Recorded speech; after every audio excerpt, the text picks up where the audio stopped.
প্রকৃতির অপার সৌন্দর্যের মাঝে হারিয়ে যেতে এবং প্রকৃতির সৌন্দর্যের স্বাদ গ্রহণ করতে এবং বিশ্বকে এক নতুন আলোয় দেখতে আমরা আবারও বেরিয়ে পড়লাম এক অজানার অন্বেষণে। এবারের আমাদের ডেস্টিনেশন হলো অরুণাচল প্রদেশ।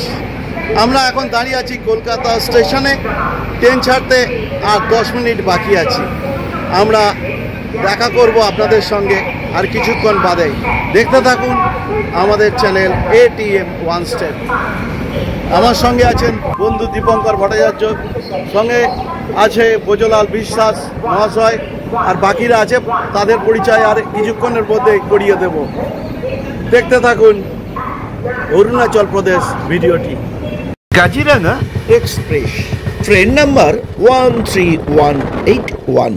ট্রেনটি কলকাতা স্টেশন থেকে ছাড়ে। ট্রেনটির গন্তব্যস্থল হল শিলঘাট টাউন, আসাম। ট্রেনটি ছাড়ে সকাল 9টা 5 আর শিলঘাট স্টেশনে পৌঁছায় সকাল 7টা 55। অরুণাচল প্রদেশ ভ্রমণে আমার সঙ্গীরা তিমির বরণ বিশ্বাস, সুদীপ্ত বরণ বিশ্বাস, শুভার্থী বিশ্বাস, আর সঙ্গে আছে দীপঙ্কর ভট্টাচার্য এবং ব্রজলাল বিশ্বাস। এই 6 জনে মিলেই আমরা চলেছি অরুণাচল প্রদেশ। ট্রেনে এক রাত কাটিয়ে আমরা এসে পৌঁছালাম শিলঘাট টাউনে। সঠিক সময় ট্রেনটি শিলঘাট টাউনে এসে পৌঁছায়। এখন বাজে সকাল 8টা। আমরা এসে পৌঁছালাম শিলঘাট স্টেশনে। হোটেলে গিয়ে ফ্রেশ হই আমরা বেরিয়ে পড়ব কাজিরাঙ্গা অভয়ারণ্য পরিদর্শন করতে। যদিও কাজিরাঙ্গা ন্যাশনাল পার্ক এবং Kaziranga national orchid park video দুটি আমি আগের পর্বে প্রকাশ করে দিয়েছি। অরুণাচল প্রদেশ ভ্রমণের এটি হলো 3য় পর্ব। এই পর্বের নিবেদন ভালুকপং। অরুণাচল প্রদেশ ভ্রমণের আজ আমাদের গন্তব্য Bhalukpong. Kaziranga national orchid park দেখার পর আমরা যাত্রা শুরু করলাম ভালুকপং এর উদ্দেশ্যে। যেতে যেতে রাস্তার ধারে সুন্দর একটি ধাবায় আমরা মধ্যাহ্ন ভোজনটি সেরে নিলাম।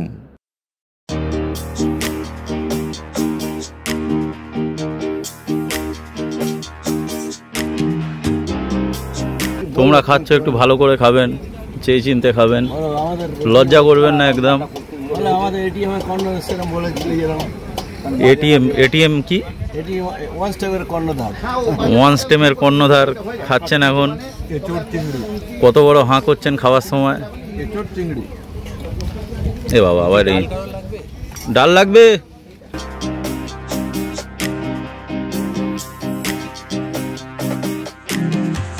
মধ্যাহ্ন ভোজনের পর আবার যাত্রা শুরু হলো। যাত্রাকালে পথের ধারে সুন্দর একটি নদী দেখে আমরা দাঁড়িয়ে পড়লাম। নদীটির নাম হলো জিয়াভরলি।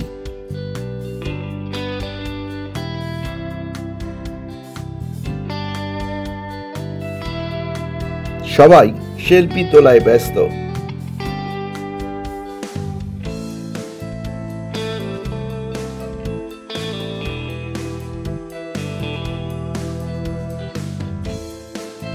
অরুণাচলের উত্তর দিক থেকে নেমে আসা কামেং নদী এখানে নাম নিয়েছে জিয়াভরলি। নদীর একদিকে অনুচ্চ পর্বতশ্রেণী আর অন্যদিকে হালকা অরণ্য ক্রমশ ঘন হয়ে মিশে গেছে নামেরি ন্যাশনাল পার্কের সঙ্গে।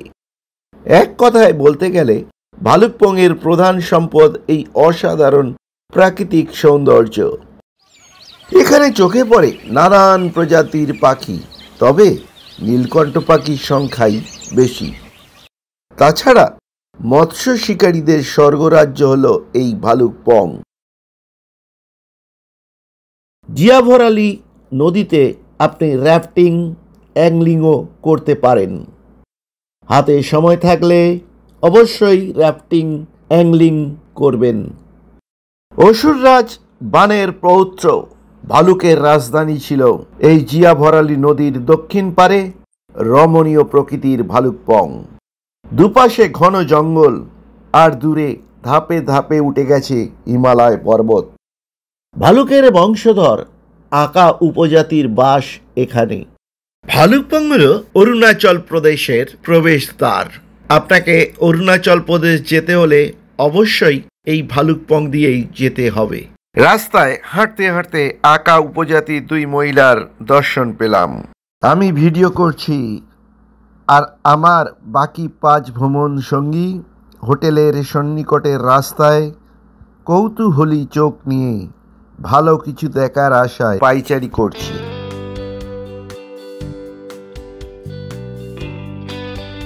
দীপঙ্করদার কোলে এক আকা উপজাতি শিশুকন্যা। এখানেও বাচ্চাদের মধ্যে ফুটবল উন্মাদনা আছে। আকা উপজাতির শিশুরা রাস্তার উপর ফুটবল নিয়ে ক্রীড়া কৌশলে ব্যস্ত। দীপঙ্করদা তাদের উৎসাহ দিতে তাদের দলে ভিড়ে গেল। তাদের সঙ্গে সেলফি তুলছে। আমিও এমন মধুর স্মৃতি ধরে রাখার জন্য সুযোগটা হাতছাড়া করলাম না। আমরা ভালুকপংয়ে যখন পৌঁছাই তখন ঘড়িতে 4:30। পাহাড় এলাকায় এমনিতেই তাড়াতাড়ি সন্ধে নেমে যায়। হাতে রয়েছে কিছুটা সময়।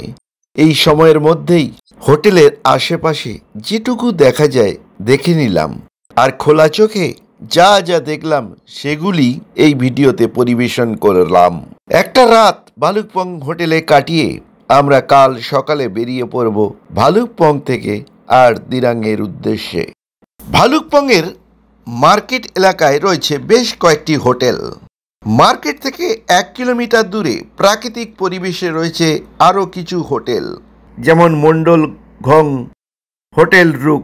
এই হোটেল রুকেই আমরা ছিলাম। খুব একটা ভালো নয়, থেকে থেকে কারেন্ট চলে যায়, জেনারেটরেরও ব্যবস্থা নেই।